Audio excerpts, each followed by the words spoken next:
Hello everyone, প্রভাতির টুকিটাকি রান্নাঘরে আপনাদেরকে স্বাগত। আজকে আমি রান্না করব ভাত ভাজি।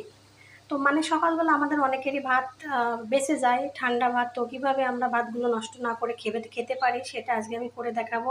তার জন্য লাগছে এখানে সামান্য পেঁয়াজ, রসুন, কয়েকটা কাঁচা ঝাল কেটে রাখছি, ডিম, আর এখানে আছে ম্যাগির মশলা। আর এই যে এখানে ভাতগুলো আমি সুন্দর করে ছাড়িয়ে রেখেছি। কড়াইতে তেল দেওয়া হয়ে গেছে, কড়াইটা গরম হয়ে গেছে। এবার আমি এগুলো দিয়ে দেব। প্রথমে সামান্য লবণ দিব, হলুদ, ভালো করে কষিয়ে দিতে হবে। এবার দিব একটু শুকনো গুঁড়া ঝাল, যে যেমন পছন্দ করেন। এবার ডিমটা দিয়ে দিব। কষানো হয়ে গেছে, এবার ভাতগুলো দিয়ে দিব। প্রথমে লবণ অল্প দিয়েছিলাম, এবার ভাতে প্রয়োজন মতো লবণ দিয়ে দিব। দিব সামান্য একটু চিনি,